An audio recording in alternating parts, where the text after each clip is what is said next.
Há 5 anos, em maio de 2011, eram assassinados no Pará Zé Cláudio e Maria do Espírito Santo. Eles eram líderes extrativistas, entre os mais famosos depois do mundialmente conhecido Chico Mendes. A gente está aqui com a Claudelice Santos, que é a irmã do Zé Cláudio. Primeira pergunta, Claudelice. Quem foi punido por esse crime? O mandante ou o executor? Para nós, hoje, nenhum. Porque o primeiro julgamento que teve em maio de 2013, o mandante foi liberado, né? Ele não foi condenado, e foram condenados os 2 executores a 42 anos. Só que hoje, dos 3, só tem um na cadeia e os outros estão livremente por aí para cometer crime novamente. Como que eles saíram da cadeia?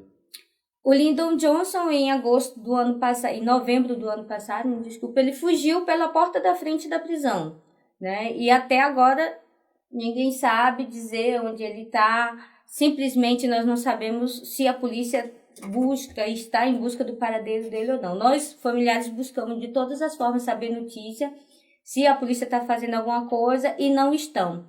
Nós que tomamos a frente, né, independentemente de polícia, e buscamos através de informação, que nós temos amigos e informantes que sabem onde estão, fala pra gente, a gente faz denúncia anônima, olha, Lyndon Johnson e José Rodrigues estão em tal lugar, assim, assim, se vocês forem agora lá, vocês vão prender eles. Mesmo assim, a gente não tem resultado nenhum, né? Isso não é de hoje. O Zé Rodrigues, desde que ele foi absolvido no primeiro julgamento, e o Lyndon Johnson desde o ano passado. Ele circula, assim, livremente em Nova Ipixuna, em Marabá, e simplesmente não são presos. E tem algum local específico onde eles ficam mais? Uma casa, um estabelecimento? Terra deles. Eles venderam a terra que o INCRA tinha dado, mesmo depois deles assassinarem o Zé Cláudio e a Maria. Eles venderam, passaram a posse da terra e a terra em cartório para outra pessoa, né, em Nova Ipixuna, isso, e compraram outra terra em Marabá, ou seja, muito próximo ainda de Nova Ipixuna, de onde eles executaram o Zé Cláudio e Maria. Ou seja, mais uma vez a justiça prova, né, a sua incapacidade, irresponsabilidade, diria até cúmplices, né, nesse assassinato, não fazendo absolutamente nada. Na verdade, essa impunidade, esse faz nada do Estado, é uma carta branca para eles continuarem matando. Vamos só recapitular como é que foi esse crime e o que eles representavam, né? Então, em maio de 2011, eles eram líderes extrativistas já conhecidos, né, no Brasil, e eram ameaçados, não é isso? E como que foi o crime? Eles estavam esperando naquele momento? Como é que era isso? Olha, o assentamento foi criado em 97. Desde os anos 2000, quando se intensificou o desmatamento, né, exacerbado do assentamento, que eles já denunciavam os madeireiros, denunciavam os carvoeiros, e na verdade o Estado nunca fez muita coisa, né? Várias e várias denúncias que nós temos, né, em protocolo no Ministério Público Federal, no próprio INCRA, no IBAMA, a respeito dessas explorações ilegais, e poucos resultados tinha. E quando o IBAMA ia no assentamento fazer as diligências, falava, olha, a gente só vem aqui porque tem alguém que denuncia, e é o Zé Cláudio e a Maria que denuncia vocês.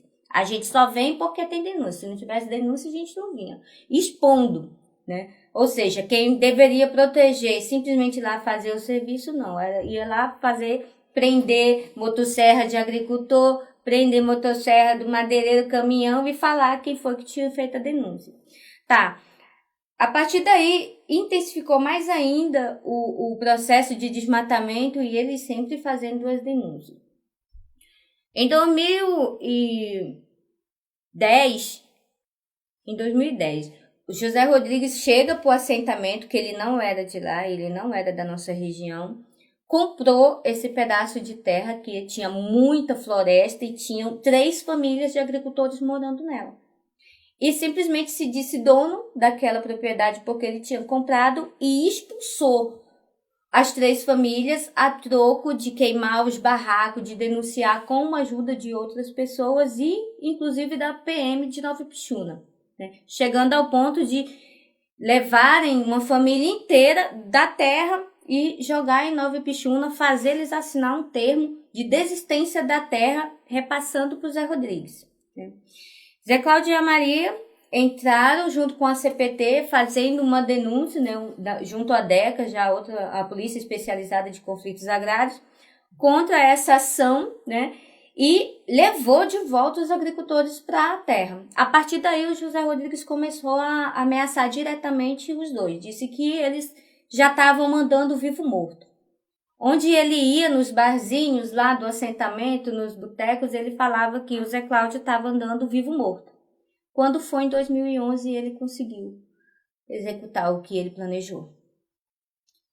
Vamos aproveitar, Claudelice, para mostrar um trecho do filme feito pelo Felipe Milanês, que é jornalista e pesquisador, hoje professor universitário, fez exatamente com o Zé Cláudio Maria, chama Toxic Amazon.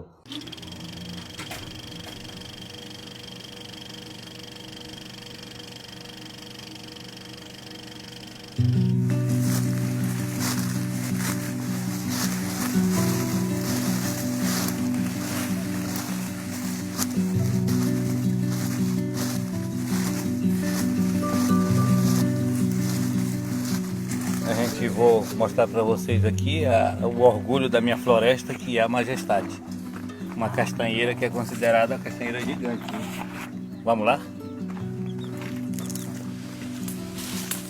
Em 97 foi criado no município de Nova Ipixuna o primeiro PAI, Projeto de Assentamento Extrativista, Praia Alta Piranheira. A gente tinha uma cobertura vegetal de 85% de floresta nativa, onde concentrava castanha e cupuaçu. Hoje, resta pouco mais de 20% dessa cobertura já fragmentada em muitos lugares. É um desastre para quem vive do extrativismo como eu, que sou castanheiro desde os 7 anos de idade, vivo da floresta. Protejo ela de todo jeito, por isso eu vivo com a bala na cabeça a qualquer hora.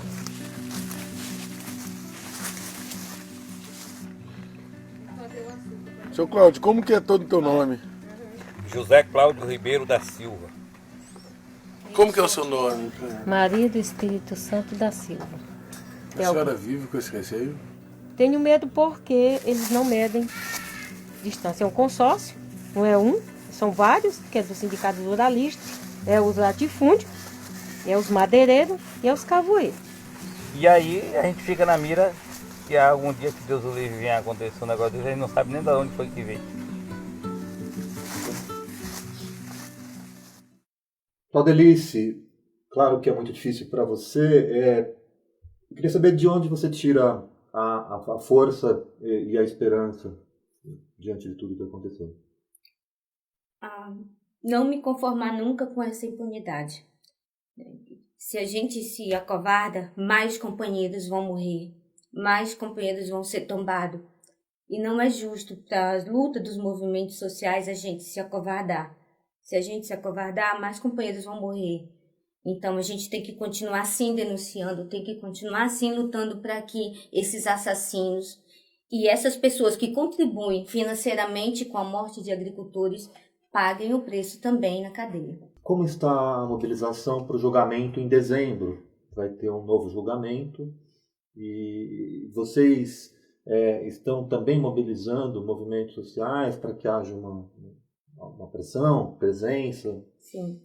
Do primeiro julgamento que aconteceu em 2013, em agosto do ano passado, a gente conseguiu a revogação do primeiro julgamento, né, com a ajuda da CPT, Ministério Público Federal e Sociedade de Direitos Humanos do Pará. CPT, Comissão Pastoral da Terra. Isso. E a gente conseguiu essa anulação e imediatamente os desembargadores também já decretaram a prisão preventiva do José Rodrigues, o que não aconteceu até agora, como já falei. Nós sabemos onde ele está, denunciamos, mas a polícia não sabe, ou não quer saber, ou faz vista grossa. Não sei o que acontece. Porque nós sabemos onde ele está, avisamos a polícia, mas a polícia não faz absolutamente nada. Né? Então, dia 6 de dezembro já está marcado um novo julgamento, né? Onde que o primeiro foi anulado, vai acontecer o segundo. E nós já estamos articulando junto com os movimentos sociais de Marabá para sair em caravana no dia 5, né? Para amanhecer o dia 6, que é o dia do julgamento em Belém, e os movimentos sociais também de Belém. Vocês consideram que, em nível nacional, o caso foi esquecido ou o Brasil nem ficou sabendo? Eu acredito que teve um fervor assim no começo, né? Mataram, houve uma comoção muito grande, só que eu não sei o que acontece, que vai caindo no esquecimento, né? Depois disso, outros assassinatos muito graves acontecem todos os dias, e a gente não pode esquecer os companheiros. A gente não pode deixar que essa luta, né, que essas pessoas tenham morrido em vão, né? E mais uma vez por isso eu acho forças e motivação. Não deixar nunca essa luta se esquecer, cair em meio ao vão.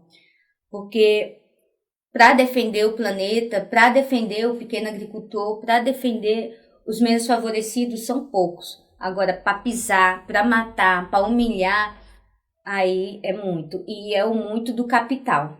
É o poder do capital sobre essas pessoas, sobre esses agricultores. Em termos de repercussão internacional, o próprio filme do Felipe, né, foi feito legendado em inglês e tudo, não é? E para divulgação internacional, você ainda é procurada por repórteres ou por pesquisadores estrangeiros? Muito, muito. Né? Eles querem saber mais do caso, entender. Agora mesmo, esse ano, uma revista suíça, né, veio para fazer uma grande reportagem, tirar fotos no lugar e saber, porque tem um grupo de ambientalistas que queriam conhecer melhor e a fundo a história do Zé Cláudio Maria, né? Lá fora, eu diria que eles lembram e querem ajudar de alguma forma, um pouco diferente daqui. Também tem muitas pessoas que ajudam, que ligam direto, querendo saber como é que está o caso, como é que está o procedimento legal do caso. Mas, assim, em geral, as coisas vão ficando mais frias, digamos assim. E é justamente contra isso que a gente luta. Como que é na imprensa regional? Por exemplo, vou ver aqui, tem uma Marabá Notícias, impunidade, assassinato de Zé Cláudio Maria completa 5 anos. O enfoque, pelo menos aqui pelo título, é positivo, destacando a impunidade. Tem outros casos de outros jornais onde a abordagem seja até simpática ao fazendeiro, relativizando o crime de alguma forma?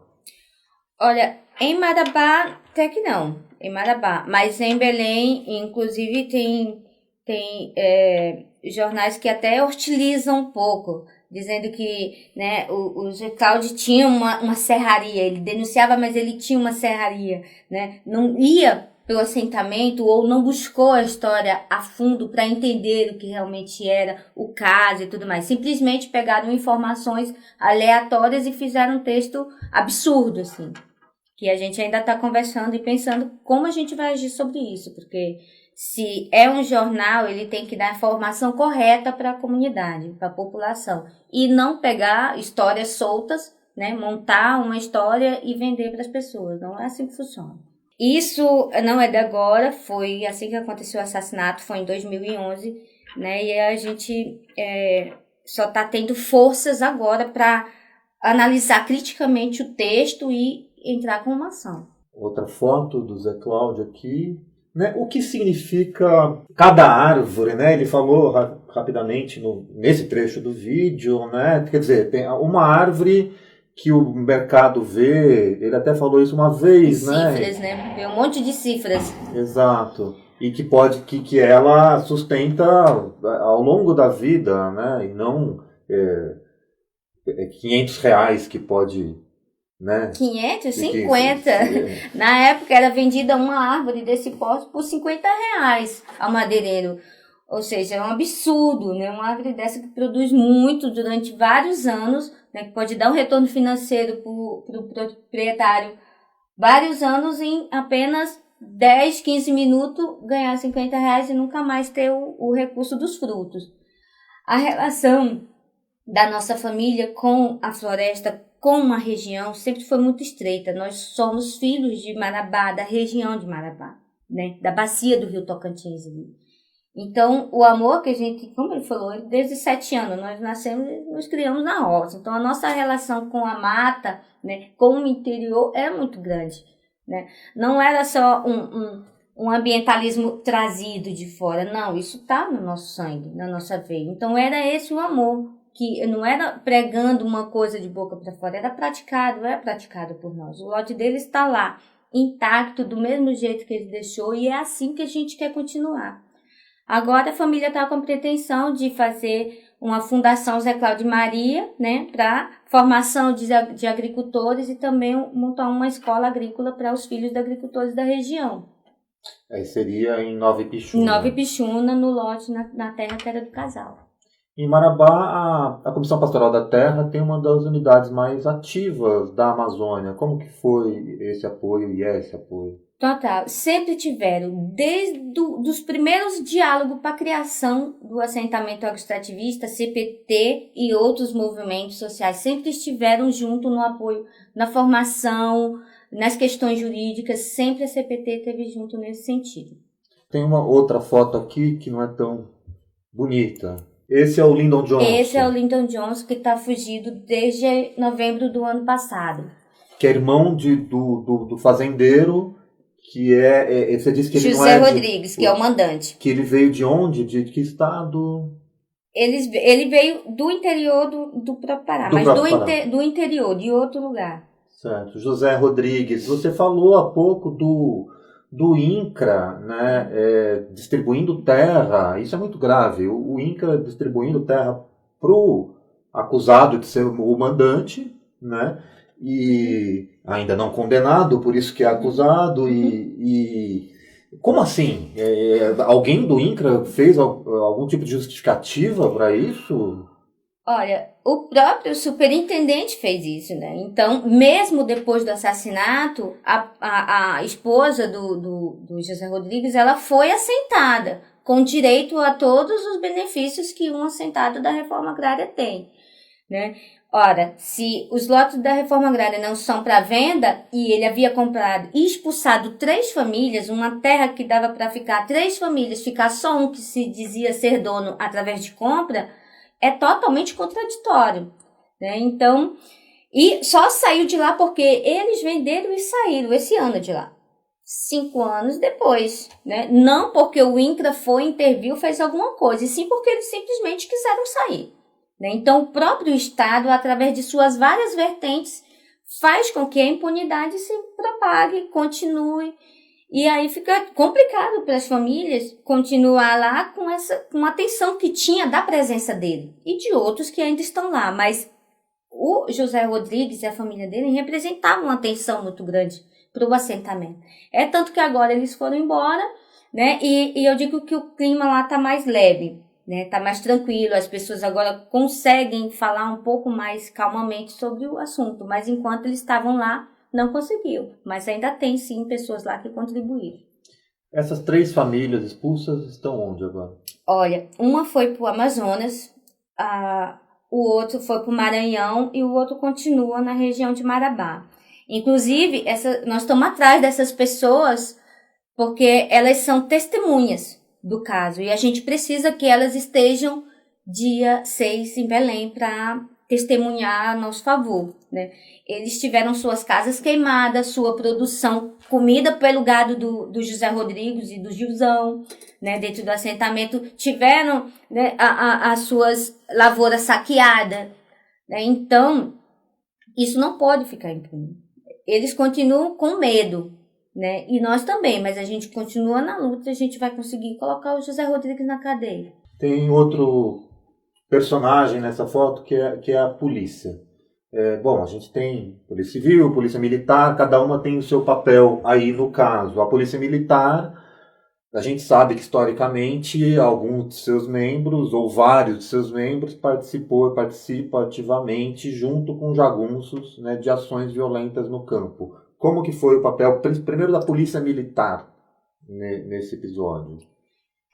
Fazendo o papel de jagunço, no caso do Zé Cláudio da Maria e do Zé Rodrigues, com relação às 3 famílias, né? Primeiro que não é papel da polícia defender fazenda. E se for, alguém me diga, porque eu não sei onde é que isso está escrito. Mas foi justamente isso que a Polícia Militar de Nova Ipixuna fez na época. O José Rodrigues chegou na delegacia dizendo que tinha suas terras invadidas e a própria polícia foi até o local, né, e expulsou as famílias de lá com a ajuda e a presença do próprio José Rodrigues e do Jusão. Foi quando queimaram os barracos, foi quando levou a família do seu Tadeu, ele, a companheira e 5 filhas, né, em cima do camburão da polícia para Nova Ipixuna, para assinar termo de desistência da terra. Né? Então, mais uma vez o Estado com outras suas vertentes aí, fazendo justamente o que não devia ter feito. Polícia Civil? Polícia Civil até agora eu não vejo onde que a Polícia Civil está atuando. Atuou na época, prendendo lá no interior o José Rodrigues e o irmão fugitivo, os 2 fugitivos agora de novo, né? Fizeram um belíssimo trabalho, prenderam os 2 tudo mais, só que agora a gente precisando que eles atuem novamente da forma veemente como eles atuaram em 2011 e simplesmente a gente não está vendo muita coisa. Ainda dentro do Estado, das ações do Estado, IBAMA. O IBAMA, no começo, no fervor ainda ali da cobrança da sociedade com relação ao caso, foi para dentro do assentamento, fechou madeireiras, fechou carvoarias e tudo mais. Só que hoje a gente, né, diminuiu o desmatamento, podemos dizer que quase acabou, só que você ainda encontra serrarias abertas em Nova Ipixuna.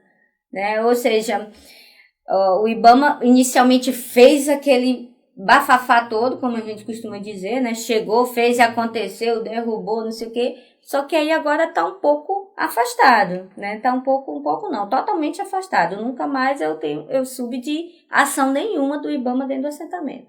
Aliás, nem dentro do assentamento, nem em outros lugares que eles deveriam estar atuando de forma mais eficaz. Em relação a outras instituições, quais vocês contactaram ou esperavam alguma ação que não veio? Bom, algumas organizações que dessem apoio para as comunidades, para a comunidade que ficou, né, no sentido de alavancar a produção do próprio Estado, como Secretaria de Agricultura e outros, né, do Estado do Pará, no sentido de potencializar essa produção, de melhorar a qualidade de vida dos agricultores através da produção, né, de produção diversa, e não somente do gado, como está tendo uma tendência. Né, e a gente não viu muita coisa também. Muitas promessas foram feitas e nada foi assim muito de fazer, só de falar e não de fazer. Valdelice, eu queria que você aproveitasse agora para fazer algum apelo, algum pedido a quem você quiser, não sei, a imprensa, a justiça, o que você considera mais importante, urgente, que as pessoas façam, instituições façam em relação à morte do seu irmão e sua cunhada.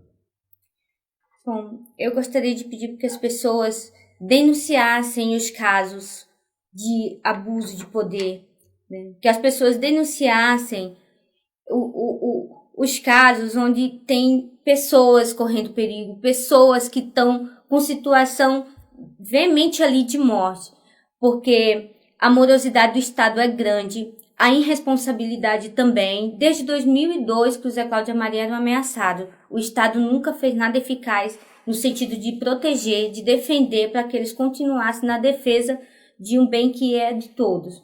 Né?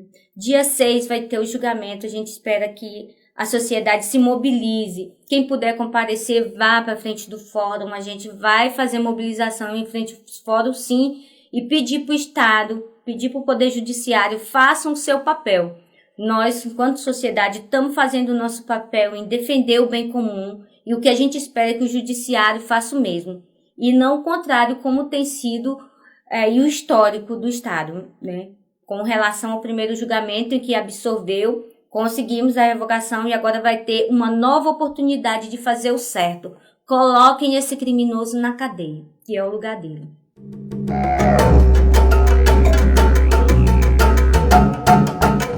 De olho nos ruralistas, de olho nos conflitos. A gente está aqui com a Claudelice Santos, que é líder extrativista, e o Adolfo Carvalho, que é do movimento dos atingidos pelas barragens, ambos no Pará. Claudelice, irmã do Zé Cláudio, e cunhada da Maria do Espírito Santo, ambos assassinados em 2011. Vamos falar então um pouco sobre conflitos no campo, no Pará e na Amazônia, principalmente. Além do Zé Cláudio, muitos outros líderes e camponeses e pescadores foram mortos, assassinados na Amazônia, não é, Claudelice? Vocês conseguem se lembrar de alguns casos mais recentes e dizer como é que está a punição em relação a eles?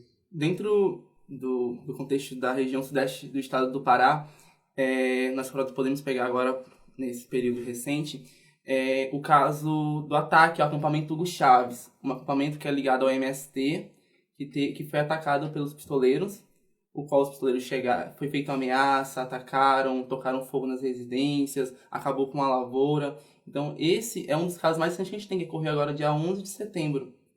E também temos o caso do assassinato do companheiro Ronaí, que é de São Félix do Xingu. Antes de falar do Ronaí, só vou comentar, eu conheço o acampamento Hugo Chaves, em Marabá, estive lá entrevistando parentes de pessoas atingidas, um pai que teve a filha atingida, um rapaz que está com um olho, ficou cego de um olho por conta de um ataque. Essas terras do entorno pertencem ao banqueiro Daniel Dantas, agropecuária Santa Bárbara, que é ligada diretamente ao banqueiro. Desculpe, pode falar do outro caso. Tem que pegar nesse viés também, então essas ameaças dentro do Chaves também ainda continuam constantemente. E indo para o caso do companheiro Ronaí, de São Félix do Xingu, que é um companheiro que é ligado ao movimento sindical, também junto com a atuação juntamente com a CPT, Comissão Pastoral da Terra, e que já vinha sofrendo ameaça anteriormente, né, desse mesmo pistoleiro. E agora aconteceu o assassinato do companheiro na região. Então, um caso que não está sendo averiguado também pelas instâncias, né, de polícia, das polícias também. Então, é um caso que está ficando e não está sendo investigado, apurado nas condições que deveria ser. Claudelice, teve um caso este ano no Acre também, é isso? Isso, da companheira Nicinha, que é do movimento Atingido por Barragens, né? A gente deve observar que esses conflitos, né, eles seguem um avanço para a Amazônia, né? A região do Arco do Desmatamento, que antes passava pela região de Marabá, subindo e dando pressão em relação ao norte, a gente observa que está cada vez mais intensa. Essa fronteira está se expandindo cada vez mais. O agronegócio cada vez mais subindo com a soja, com o gado. E onde essa marca, esse arco de desmatamento e de implantação, né, ostensiva e extensiva de gado e de soja, é um rastro também de sangue, né? Nesse caso da Nicinha foi horrível, né? Foi terrível, assim. Eles não se conformam só em matar a pessoa. Ele tem que denegrir, tem que fazer alguma coisa para marcar, para falar para os outros, olha, é isso que acontece com quem continuar tentando. No caso do Zé Cláudio, cortaram a orelha dele, né? Sumiu, foi enterrado sem a orelha dele. No caso da Nicinha, ela foi amarrada a pedras e jogada dentro do rio, né? Ela é do movimento Atingido por Barragem, foi morta num lago, né? Então, esses sinais, essas coisas que eles... Não é só matar, é matar e marcar na carne do movimento. Tem todo um simbolismo. Dentro, pegando do caso da Nicinha, companheira do MAB, Movimentos Atingidos por Barragem, que já lutava, assim, era presidente da Associação da Comunidade, que lutava em prol dos direitos dos atingidos. Atingidos qual por barragem não tem um reconhecimento ainda. Então, um atingido por barragem não tem onde recorrer, não tem um órgão para recorrer. Então é a luta constante que nós, movimentos, fazemos. Dentro da hidrelétrica Jirau, a qual é o lago que ela foi encontrada formado pela hidrelétrica de Jirau, que ela foi assassinada. E também a gente tem uma atuação em outros municípios, inclusive no Pará, né? Nós temos, no caso, a hidrelétrica de Tucuruí, a qual a violação dos direitos humanos é intensa. A gente tem, em caso de reassentamentos, que não há pessoas que estão desabrigadas, pessoas que são reassentadas em locais que não têm condição de estrutura nenhuma. Então, é uma situação alarmadora mesmo. Por sinal, a Comissão Pastoral da Terra ela divulga anualmente dados sobre assassinatos no campo, violência no campo.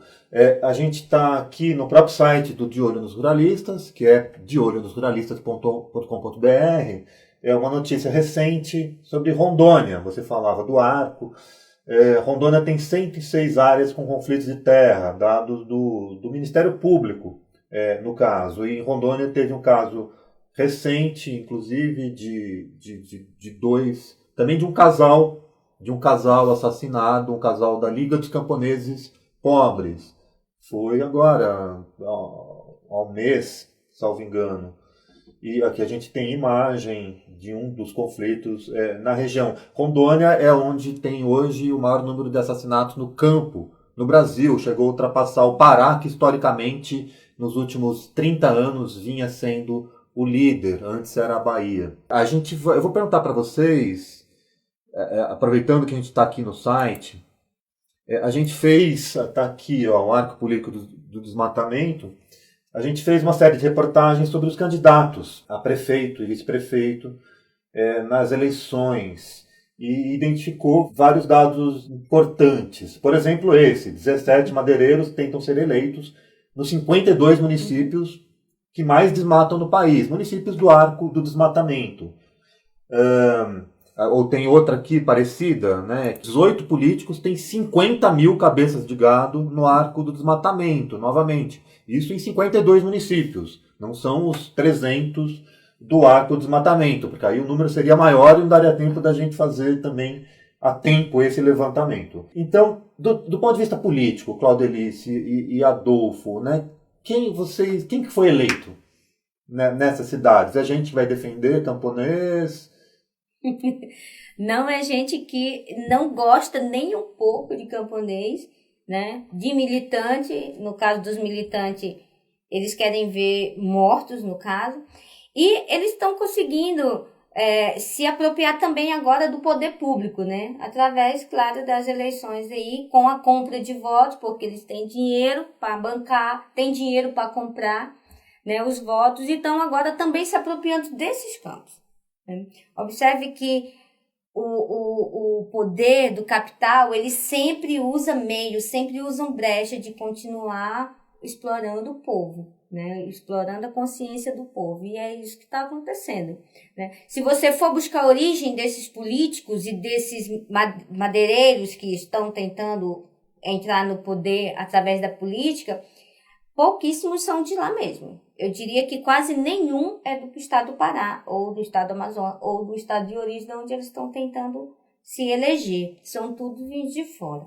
Isso aparece claramente nos dados da Justiça Eleitoral. São muitos gaúchos, paranaenses, e com históricos, muitos com histórico de outras atividades pelo país, ou eles ou familiares deles. Eu tô lembrando aqui do caso do Antônio Rufato, que é prefeito de uma cidade no Mato Grosso, uma dessas, no Arco do Desmatamento na Amazônia, que o irmão dele, Lírio Rufato, está envolvido em N casos de grilagem, inclusive em terras indígenas, em vários estados, né, no Pará, no Mato Grosso, no Acre. Então eles vão andando, né, pela Amazônia. E se reproduzindo, né, e reproduzindo gado. São Félix do Xingu é a cidade, é um dos maiores municípios do Brasil em termos de área, né, e é a capital da pecuária no Brasil, onde tem mais cabeça de gado. Adolfo, como que o MAB está agindo em relação à violência hoje? Vocês identificam alguma evolução na mobilização? Enquanto movimento de mobilização do MAB, a gente, dentro do estado do Pará, a gente tem atuação dentro de Marabá, em Altamira e em Itaituba. A gente fazendo acompanhamento com equipes, com apoio no acampamento, porque são polos que são possíveis hidrelétricas construídas. Então a gente faz acampamento em várias comunidades, onde a gente tem relatos, sim, de violência, de pistolagem e de muitos desses e outros casos também que acontecem de violação dos direitos humanos. E se estende também, não só dentro do Pará, mas sim com todo o Brasil. Uma coisa importante para o internauta entender, Adolfo, é a relação entre as barragens e o agronegócio. Nós somos um observatório do agronegócio. Por que estão falando de barragens, né? Por quê? É bem importante, eu penso que você falou, para a gente poder identificar um pouco, né? Que a gente pode saber que barragem para quê e para quem, primeiramente, né? Vai favorecer quem? Não são nós aí do todo, mas podemos pegar, por exemplo, nossos salão de energia sempre são altos. Então, essas barragens são construídas para favorecer, sim, o agronegócio de maneira direta também, indireta também, e também as grandes empresas, né, que são ligadas também ao agronegócio, como os frigoríficos e demais outras empresas também que têm ligação ao agronegócio. E no mundo madeireiro a mesma coisa. A mesma coisa. E se a gente for pensar quem é atingido por barragem, a gente tende a pensar que é só aquelas pessoas que estão ali em volta do lago que vai ser formado com a barragem do rio, propriamente dito. E não é bem assim. A cidade de Altamira é um clássico exemplo em Tucuruí de inchamento da cidade, aumento da violência, né, e tudo mais. Só que se for analisar mais fundo ainda, vocês aqui em São Paulo são atingidos. Olha a conta de luz de vocês. Como que a gente paga um absurdo? Eu moro na beira do lago de Tucuruí e é incrível o valor que vem na minha conta de luz, né? E as grandes empresas são isentas de pagar, né? Então, se a gente for observar quem é atingido de fato, somos todos nós. Todos nós. Vocês aqui, nós lá na base somos atingidos. Vocês consideram que as últimas medidas anunciadas ou já feitas pelo governo Temer vão aumentar a violência no campo? Vou pegar um exemplo de hoje, né, que acompanhei no jornal, a medida que o Ministério Temer tomou de desapropriação da distribuição de assentamentos e acompanhamento do MST. Essa notícia de hoje, né, que saiu no jornal. Então, se por exemplo, o município de Marabá vai ser passado a distribuição de terra para os municípios, um município que atualmente não vem favorecendo a agricultura familiar, os agricultores, a classe trabalhadora, passar isso para o município vai favorecer quem? Entendeu? Tem gente que assistira. Olha, esse governo ele veio para desmoralizar e destruir os movimentos sociais. No Goiás, o movimento Sem Terra está passando por um processo de criminalização, né? Quer dizer que agora qualquer manifestação que a gente fizer em reivindicação dos nossos direitos, se juntar 5 já é um grupo criminoso, né? E não é isso. As pessoas, a sociedade tem que abrir o olho que esse governo não está favorecendo as minorias, que no nosso caso é uma grande maioria em detrimento de poucos. Dentro também desse processo, no Goiás, a gente tem companheiros de luta que estão presos também devido a essa criminalização dos movimentos sociais que vem acontecendo lá. Então a gente se pergunta, né, se realmente for criminalizado o movimento Sem Terra no MST, como é que vai ser a construção dentro dos outros estados? Como é que vai se pensar tirando a parte desse viés? Então qualquer manifestação que foi feita já vai ser criminalizada perante essa sociedade e até ao poder do Estado, né? Inclusive tem um fenômeno recente que é uma criminalização da classe média, né? Porque os pobres sempre foram. A classe média muitas vezes é preservada, né? Principalmente classe média alta, mas... então a gente tem 2 casos. No próprio caso de Goiás, tem geógrafo preso e no Pará, o professor Evandro Medeiros, da Unifespa, esteve criminalizado também por alguma iniciativa relativa à Vale, salvo engano, não é? Isso. Ele está sofrendo várias represálias e processos da própria Vale, agora não mais com o movimento, e sim a pessoa, né? está evoluindo essa coisa da criminalização. Não é mais criminalizar um movimento, também um movimento, mas também identificar os sujeitos, né, os militantes, e atacar essas pessoas com processo judicial. Não sei, um golpe baixo, um golpe sujo desse desgoverno. Na verdade, Alceu, já vem uma evolução desde o governo anterior. Desde o governo anterior vem vindo uma evolução nesse processo de criminalização. A lei de terrorismo lá, aquilo é um absurdo para a sociedade, né? Mesmo assim, ela não foi aprovada, né? O que está dando respaldo agora para esse governo Temer fazer o que ele está fazendo.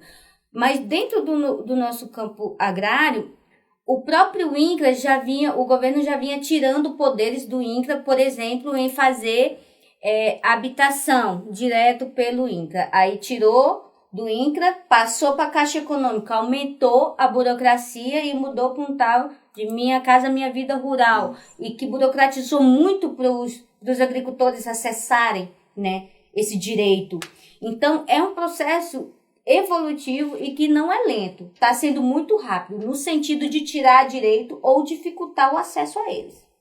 É importante ressaltar isso, que quando a gente critica o governo Temer, que é um governo golpista e tal, não significa dizer que os governos anteriores eram positivos para o campo. Significa. E apesar de ter uma estrelinha aqui do PT na boina do Zé Cláudio, né? Hoje eles não, de 2011 para cá, possivelmente ele não estaria tão satisfeito com as ações do partido em relação ao campo, né? Com certeza não.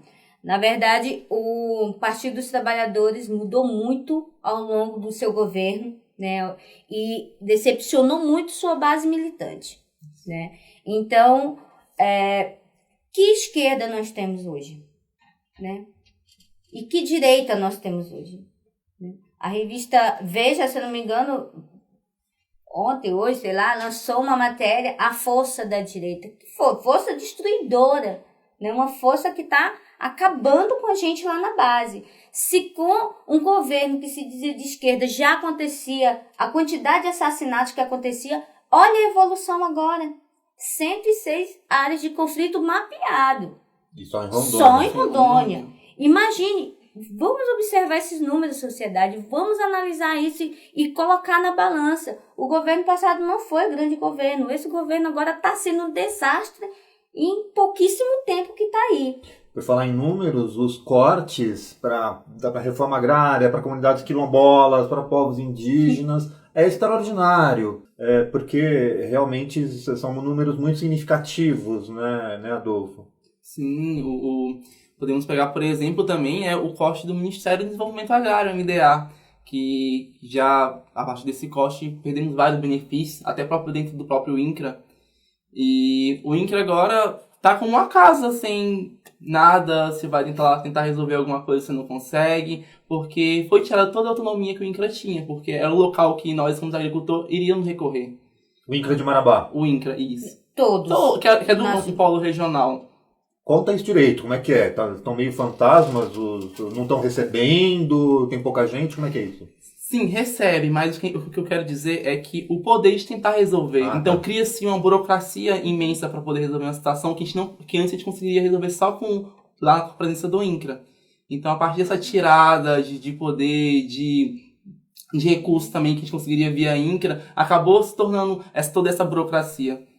Com o golpe, a primeira coisa que o Temer fez foi extinguir o MDA. Com isso, o INCRA foi, rebaixado. Foram tirados alguns poderes que as SRs regionais tinham, por exemplo, de regularização fundiária.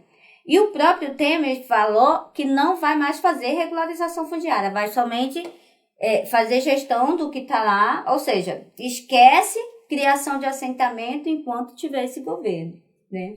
Só para entenderem, o Ministério do Desenvolvimento Agrário, ele não existe mais como era, né? Ainda tem parte de suas atribuições com outro nome, né? Ministério Social, Desenvolvimento Agrário, uma coisa assim. E a outra parte foi para a Casa Civil, portanto, sob controle direto da Presidência da República. Né? Isso.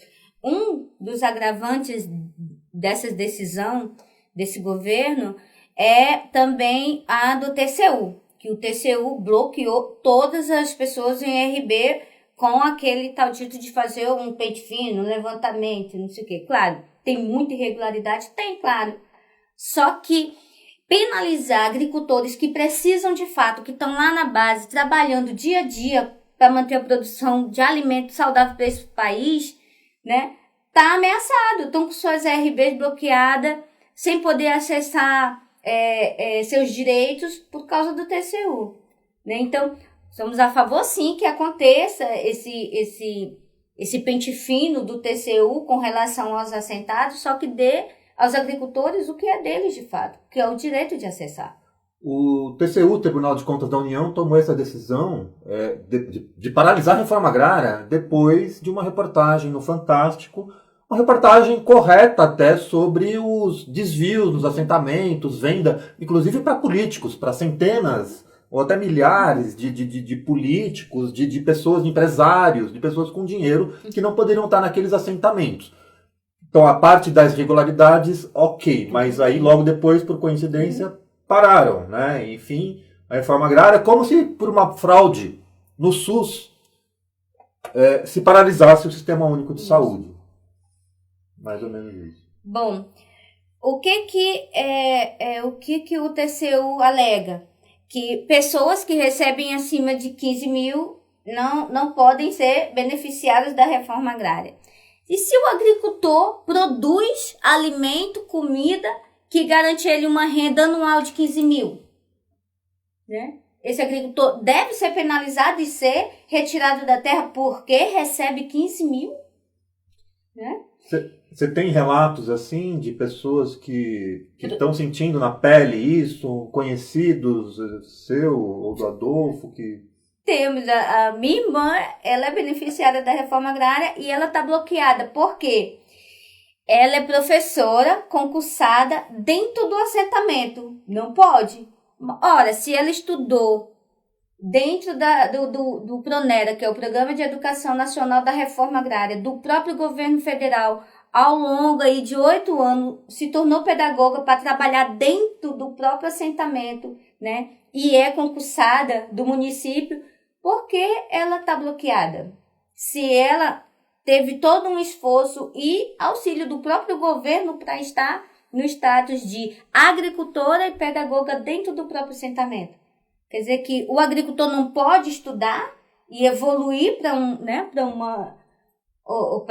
contribuir na questão da educação ou técnica. No meu caso, eu sou técnica em agropecuária, né? Trabalhei muito tempo dentro dos assentamentos. Se eu tivesse uma terra, que eu não tenho, mas se eu tivesse, eu estaria bloqueada pelo valor que eu recebia. Hoje eu sou só um estudante, né? Mas se eu estivesse trabalhando, eu também seria bloqueada por isso.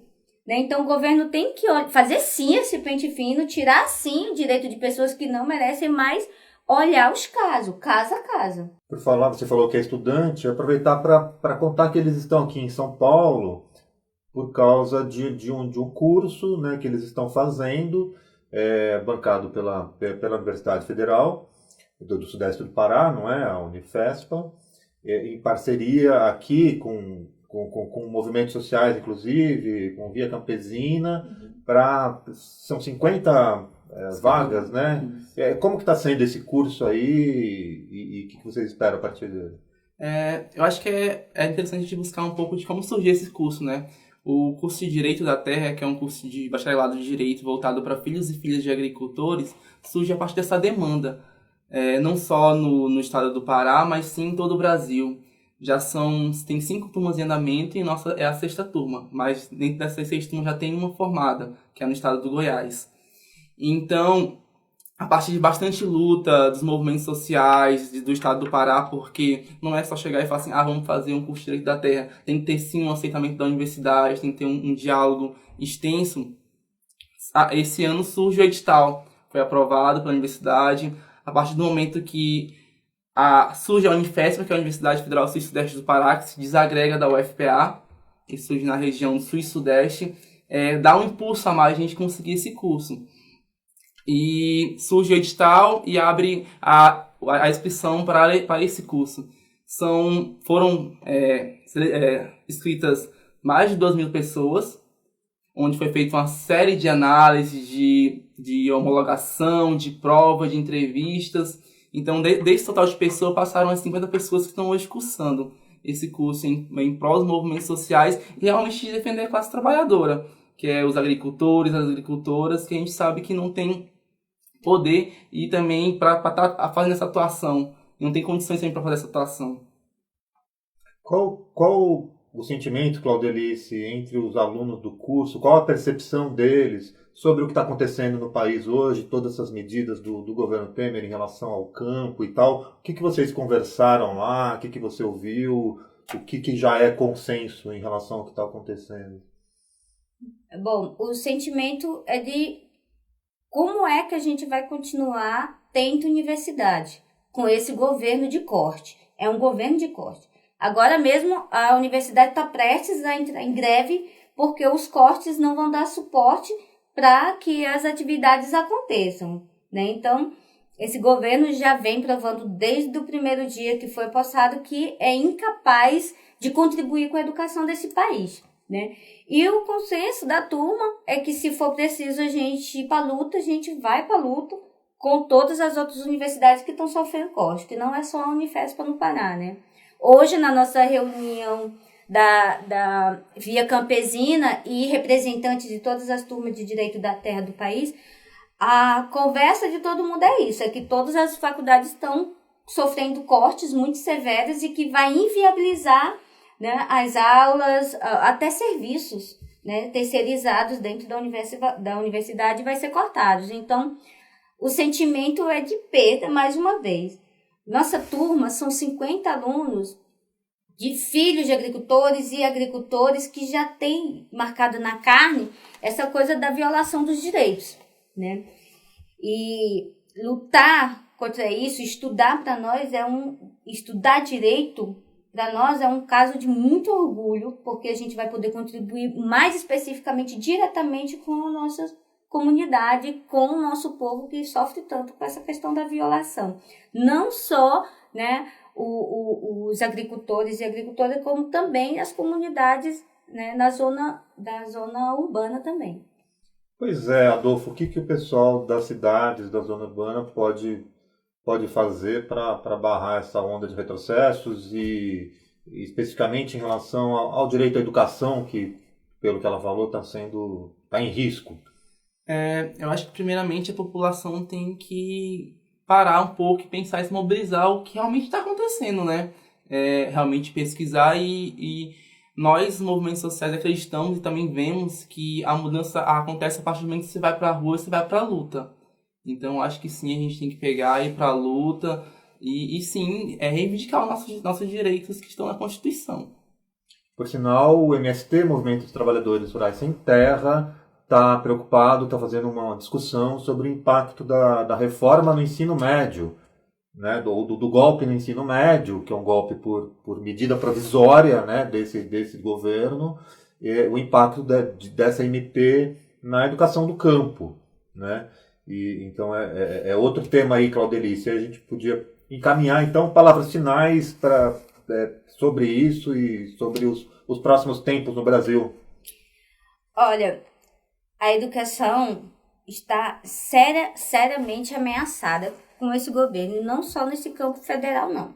Nos municipais também. Por exemplo, no Extrativista tem uma escola que está prestes a ser fechada, porque a prefeitura diz que não consegue manter 12 alunos, um funcionário para atender 12 alunos, né? Ou seja, a violação de direitos acontece a todo tempo. E eu sinto que a sociedade não está percebendo essas coisas, né? Vamos reivindicar, vamos para a rua, vamos pedir para esse governo cortes na educação, não, né? Agora, o dinheiro que era do pré-sal, que ia para a educação, não tem mais. Mas os cortes, o que vai restar para a gente, né? Parar e fazer uma reflexão. Eu não consigo pagar uma escola particular para as minhas 2 filhas. Elas precisam da escola. E em Marabá, elas estão agora há quase 2 meses sem aula, porque o prefeito não paga. Ou seja, está vindo uma avalanche de cima para baixo, pressionando a gente mesmo e principalmente no setor que deveria ser menos atingido, que é a educação. Essa avalanche, Adolfo, não deixa vocês atordoados? Quer dizer, vai se preocupar com a educação, com as barragens? Como é que faz? Dá tempo de fazer de tudo um pouco? Esse tempo que nós estamos passando agora é um tempo de a gente fazer avaliação e se lutar por tudo, né? Porque pegando esse viés de educação também, eu sou assentado também, de falar, eu sou filho de assentado, e a escola do assentamento que a gente tem também, que é uma escola de ensino fundamental de 1ª a 4ª série, já vem sofrendo, já tem um tempo também pelo município, de não ir mais merenda escolar, de ter precariedade no ensino. Então, são fases que nós como assentados já sofremos bastante, de não ter um acesso ao ensino médio. E ainda mais com essa avalanche que está vindo com a educação, a gente se pergunta como é que vai ser. Então, linkando isso aí, a gente tem que realmente pensar, parar, voltar a fazer nosso planejamento de base e ir para a luta. Agradeço muito a presença do Adolfo Carvalho, do Movimento dos Atingidos pelas Barragens, o MAB, Claudelice Santos, líder extrativista, e ambos estudantes de Olho nos Ruralistas, é um observatório sobre agronegócio no Brasil. A gente está aqui com o site www.deolhodosruralistas.com.br. No próprio site tem aqui destaque para TV de Olho, né? E que com programas anteriores, né? Enfim, os programas piloto que a gente fez durante a campanha de financiamento, tem o canal no YouTube e a gente volta na próxima quinzena com mais uma entrevista. Obrigada. Obrigado.